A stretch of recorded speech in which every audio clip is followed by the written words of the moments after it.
My wife and I are the parents of 2 children. We have a little boy who's almost 2 years old, and we have a little girl who's almost 7 months old.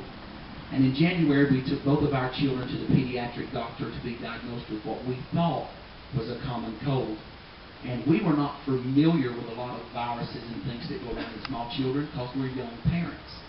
And once we got home and started treating them, just as the doctor had told us to treat them, our little girl's condition got worse. And we found that we should probably take her to the emergency room to get some further treatment. So we took her to our local hospital there, and they admitted her and put her on just a tiny bit of oxygen in hopes that the little bit of oxygen would be just enough to help her get better. And after she was in the ward there for 3 days, they came in and ran some tests and told us that she was only 3 months old. She's so small, that little bit of oxygen was not all she needed, and they didn't have everything there to help her like they wanted to be able to help her.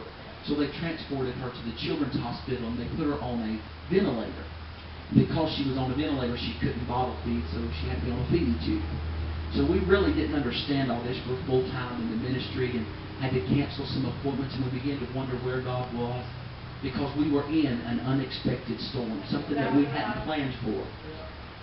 In all of that, our little boy, his condition got worse, so I took him to the hospital. And anyway, we ended up having 2 children in 2 separate hospitals, 30 minutes apart for a week.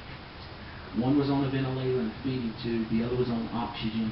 They call it RSV. I had never heard of that.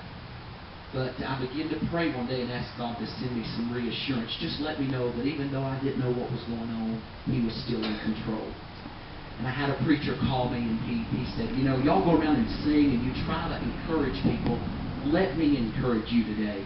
And he held his phone down to the speaker in his car, and our CD was playing, and we were singing this song that says, so no matter what you're facing, and no matter where you've been, in hard times or in good times, keep your eyes on Him. So maybe you're walking through the fire as they sang tonight, or maybe you're out on a stormy sea and you feel like you're about to drown. Wherever it is that you are, right in the middle of it, I can point you to one who's there with you, who can rescue you. And I want us to sing this song, and I hope it'll be a blessing to you as it's been a blessing to us in our unexpected storm. This song says, there is Jesus.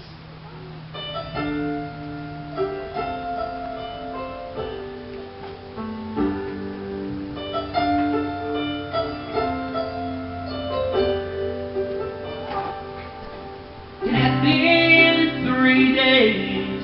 His parents couldn't find him, but the scribes and the Pharisees were all gathered around him as a boy in the temple, speaking with such wisdom. They were all amazed at what he said, and in the middle of it all, there was Jesus, the one crying in the wilderness.